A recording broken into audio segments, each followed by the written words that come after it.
chicks are ground up alive simply because they are male. Only 100 billion people have ever lived. 7 billion people live today. And yet we torture and kill 2 billion sentient living beings every week. 10,000 entire species are wiped out every year because of the actions of one. And we are now facing the 6th mass extinction in cosmological history. If any other organism did this, a biologist would call them a virus. It is a crime against humanity of unimaginable proportions. But happily, the world is changing. 10 years ago, Twitter was a bird sound. www was a stuck keyboard. Cloud was in the sky. 4G was a parking space. Google was a baby's burp. Skype was a typo. And Al-Qaeda was my plumber. Victor Hugo said, "There is nothing more powerful than an idea whose time has come." Well, animal rights today is now the greatest social justice issue since the abolition of slavery. Do you know there are over 600 million vegetarians in this world? And that is bigger than the United States, England, France, Germany, Spain, Italy, Canada, Australia, New Zealand, all put together. If we were one nation, we would be bigger than the 27 nations of the European Union. Can you believe that?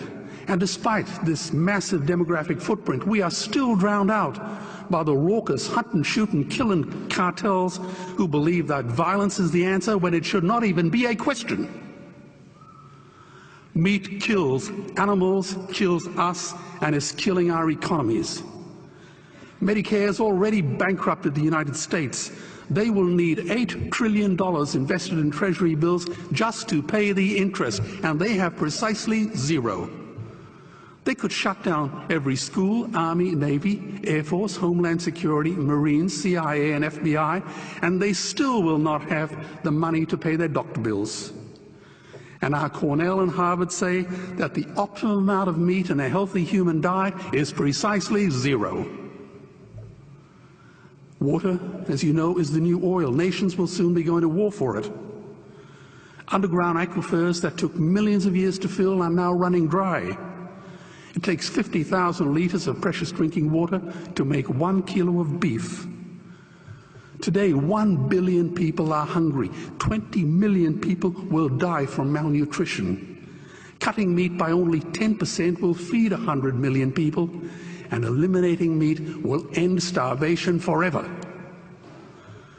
If everyone ate a Western diet, we would need 2 planet Earths to feed us. We've only got one, and she is dying.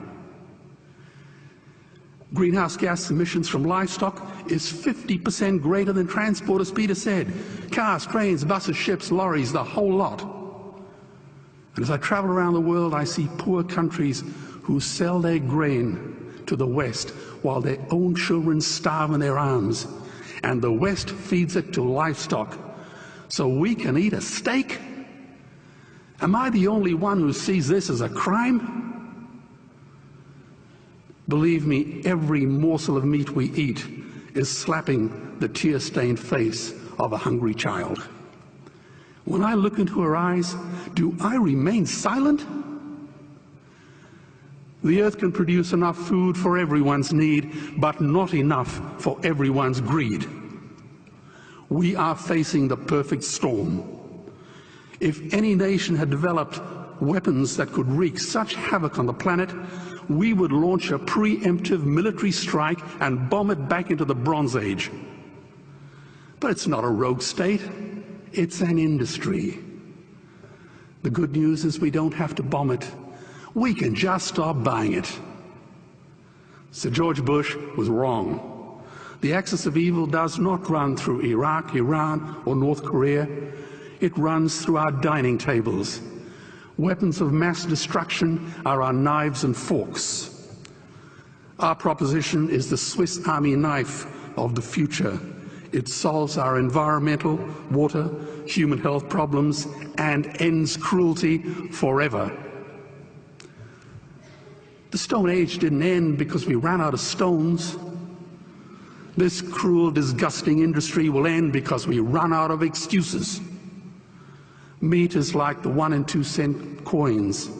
It costs more to make than it's worth. And I come from the bush. Farmers are the ones with the most to gain. Farming won't end, it would boom. Only the product line will change. Farmers would make so much money they won't even bother counting it, and I'd be the first to applaud them. Governments would love us. New industries would emerge and flourish. Health insurance premiums would plummet. Hospital waiting lists would disappear. Hell, we'd be so healthy, we'd have to shoot someone just to start a cemetery. So tonight I have 2 challenges for the opposition. 2 challenges. Meat causes a wide range of cancers and heart disease. Would they name one disease caused by a vegetarian diet? And 2, I'm funding the Earthlings trilogy. If the opposition is so sure of their ground, I challenge them to send a copy of the Earthlings DVD to all their colleagues and all their customers. Go on, I dare you.